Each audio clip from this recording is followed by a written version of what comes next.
तो hello everyone, revision में आपका फिर से स्वागत है। तो दोस्तों, आज मैं आपके सामने बिलासपुर हाई कोर्ट के अंतर्गत एक नई भर्ती स्टाफ कार ड्राइवर की भर्ती के बारे में बात करने वाला हूं।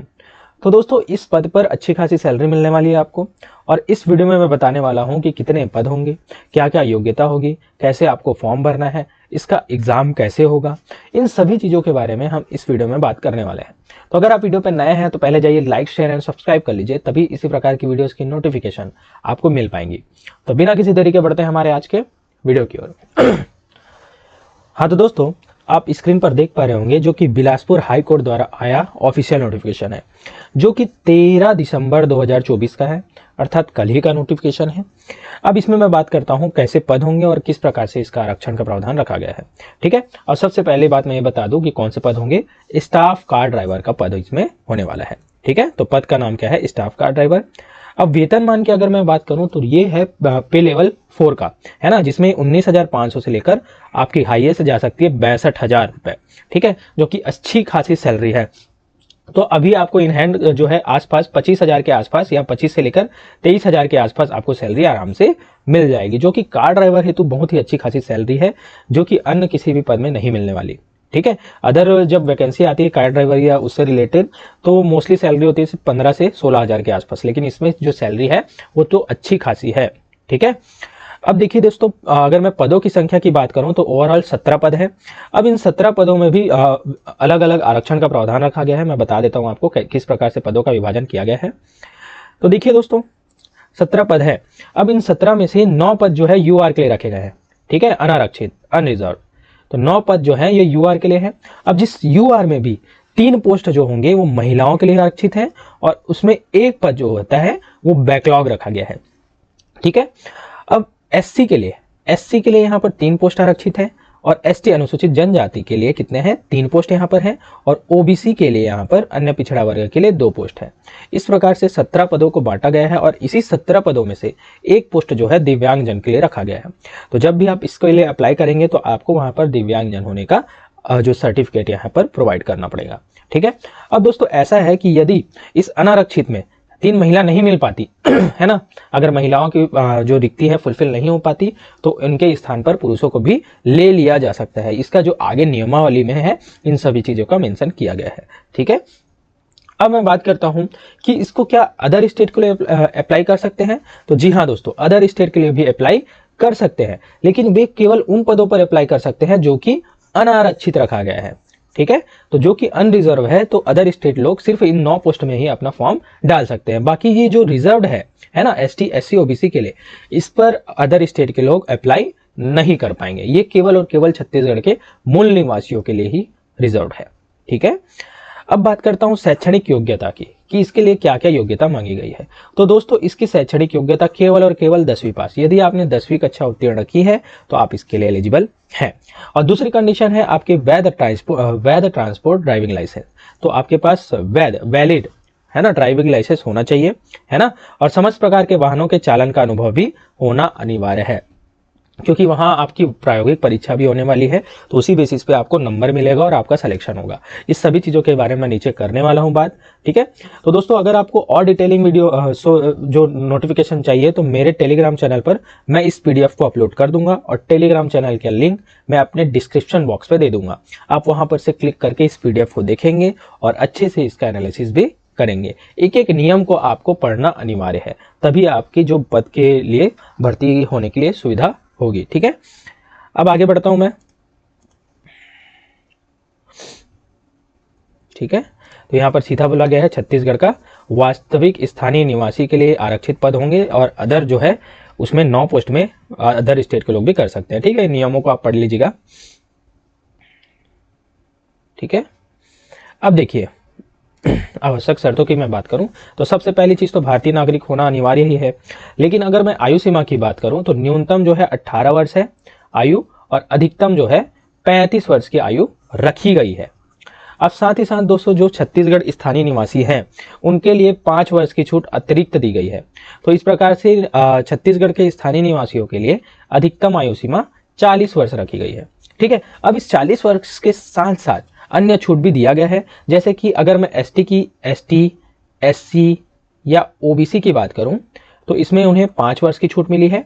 वहीं महिलाओं के लिए, फीमेल के लिए 10 वर्ष की छूट यहाँ पर दी गई है। और साथ ही यदि आप गवर्नमेंट एम्प्लॉय है, ठीक है, गवर्नमेंट एम्प्लॉय अभी कार्यरत है, तो उसमें भी आपको 5 वर्ष की छूट दी गई है। अब दोस्तों इस प्रकार से आपकी जो अधिकतम आयु है वो 45 वर्ष से अधिक नहीं होनी चाहिए, ठीक है। चाहे कितनी भी छूट मिल जाए, आपकी जो अधिकतम आयु 45 वर्ष से अधिक नहीं होनी चाहिए। ये बात भी मैं आपको बता देता हूं, ठीक है। अब आगे इन नियमों को आप पढ़ेंगे।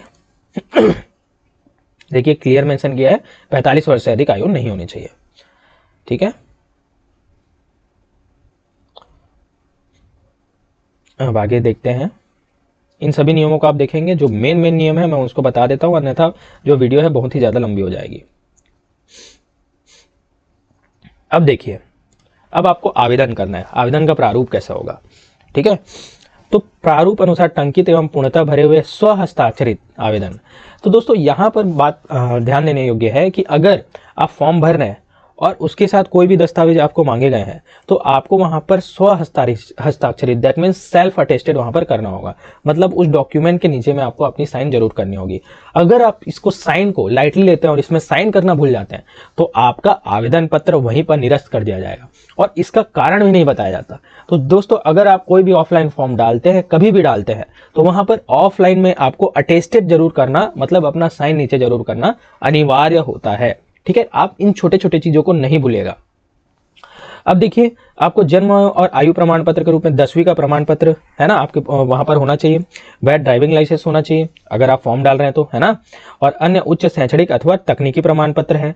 एक तो है स्थायी जाति प्रमाण पत्र, मूल निवास प्रमाण पत्र। आपके पास यदि अनुभव है तो अनुभव प्रमाण पत्र, है ना। और दोस्तों मैं ये बता दूं कि यदि आप शासकीय अशासकीय कर्मचारी हैं, वर्तमान में कार्यरत हैं, तो आपको उस संस्था से अनापत्ति प्रमाण पत्र भी लाना होगा और यहाँ पर क्या है, जमा करना होगा, ठीक है। इन सभी चीजों को भी आप ध्यान रखेंगे। अब देखिए, आप इस सभी चीजों को एक लिफाफे में बंद करेंगे। अब इस लिफाफे में आपको ऊपर में क्या लिखना है, स्टाफ कार ड्राइवर के पद हेतु आवेदन पत्र। इसके बारे में मैंने जानकारी एक वीडियो में दे रखी है, जिसमें महिला बाल विकास विभाग के अंतर्गत जो भर्ती आई थी उसका फॉर्म कैसे भरना है, इससे संबंधित मैंने पूरी जानकारी वहां पर दे रखी है। तो वैसे ही फॉर्म इसको भी भरना है। आप इसके बाद जाकर उस वीडियो को जरूर जाके देख लीजिएगा। मैं वीडियो की लिंक डिस्क्रिप्शन बॉक्स पर दे दूंगा, ठीक है। अब देखिए, तो लिफाफे के बाईं ओर आपको क्या लिखना है, रजिस्ट्रार जनरल छत्तीसगढ़ उच्च न्यायालय बोदरी बिलासपुर, है ना, प्रति के रूप में यहाँ पर लिखना है। मतलब यहाँ पर आपको लिखना है आवेदन पत्र के रूप में। अब मैं आपको बताता हूँ कि इस आवेदन को आप कैसे जमा करेंगे। क्या ऑनलाइन मोड में अप्लाई करेंगे या कोरियर डाक के माध्यम से अप्लाई करेंगे? तो दोस्तों ऐसा कुछ भी नहीं होने वाला। आपको क्या करना है, देखिए दिनांक 17 जनवरी 2025 तक, है ना, अंतिम तिथि है 17 जनवरी 2025 तक। आपको बिलासपुर हाईकोर्ट में ही रखे ड्रॉप बॉक्स में ही प्रत्यक्ष जाकर वहां पर ड्रॉप बॉक्स पर डालना है। यहाँ पर कभी भी कोई भी चीजें, यदि आप ऑनलाइन अप्लाई करते हैं तो वो मान्य नहीं है। यदि आप डाक पोस्ट, है ना, स्पीड पोस्ट के माध्यम से भेजते हैं तो भी वो मान्य नहीं है। आपको प्रत्यक्ष जाकर क्या है, बिलासपुर हाईकोर्ट के क्या है ड्रॉप बॉक्स में इसको जमा करना होगा, ठीक है। और अंतिम तिथि भी मैंने बता दी है कि 17 जनवरी 2025 तक ही आप इसको अप्लाई कर सकते हैं, ठीक है। तो आपको छोटी छोटी चीजों को याद रखना है दोस्तों।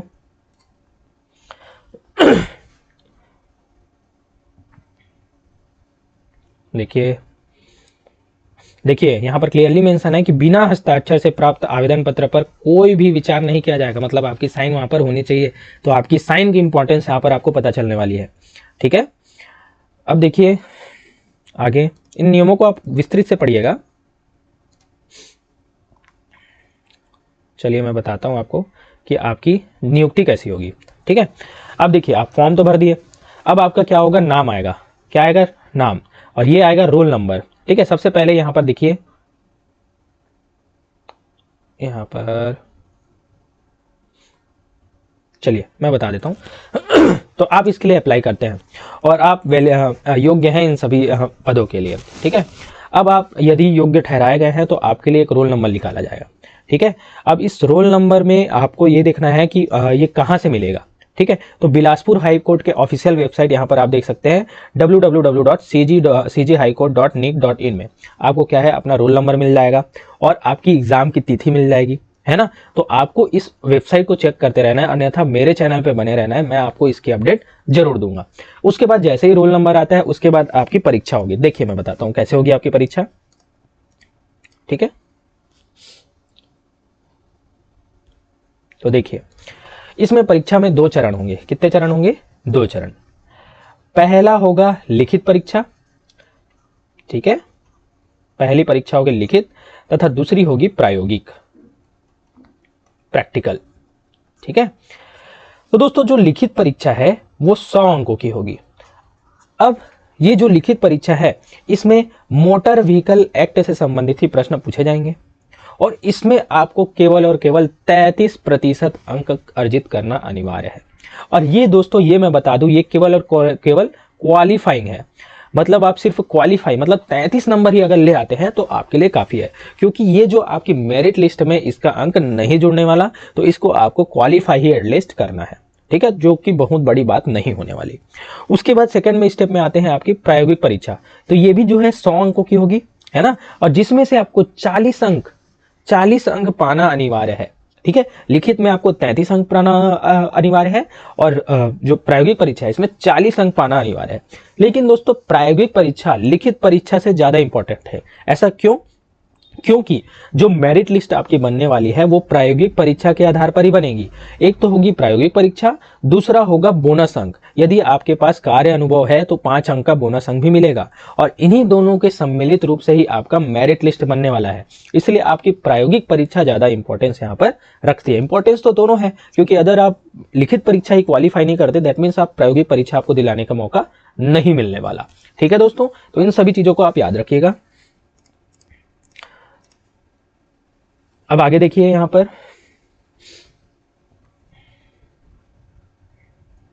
अब जब एडमिट कार्ड किसी भी चीज से आता है या कोई भी नोटिफिकेशन आता है, आपको सीजे हाई कोर्ट के ऑफिशियल वेबसाइट में ही मिलेगा। यहां पर क्लियरली मेंशन है, ठीक है।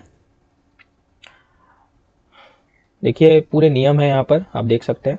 इतना सब चीज मैं बताऊंगा तो वीडियो बहुत लंबा हो जाएगा, ठीक है। इस नियमों को आप पीडीएफ को डाउनलोड करके अच्छे से पढ़िएगा और पीडीएफ के लास्ट में जो है एप्लीकेशन का फॉर्म मिल जाएगा। यहाँ पर देखिए, है ना, ये एप्लीकेशन का प्रारूप है। इसको डाउनलोड करके प्रिंट आउट निकाल के आपको क्या करना है, इस फॉर्म को भरना है और निर्धारित क्षेत्र में क्या है, बॉक्स में आपको जमा करना है, ठीक है। मैंने पहले ही बताया था, ड्रॉप बॉक्स में, ना कि ये पोस्ट होगा, ना कि ऑफलाइन मोड पे, ना तो ये ऑनलाइन मोड पे, ठीक है। आपको ड्रॉप बॉक्स में जाकर वहीं पढ़ना है। अब देखिए ये आवेदन का प्रारूप है। यहाँ पर आवेदन का नाम, सब चीज़ आपको इजीली भर पाएंगे आप, इजीली हिंदी शब्दों में है, आप आराम से भर सकते हैं।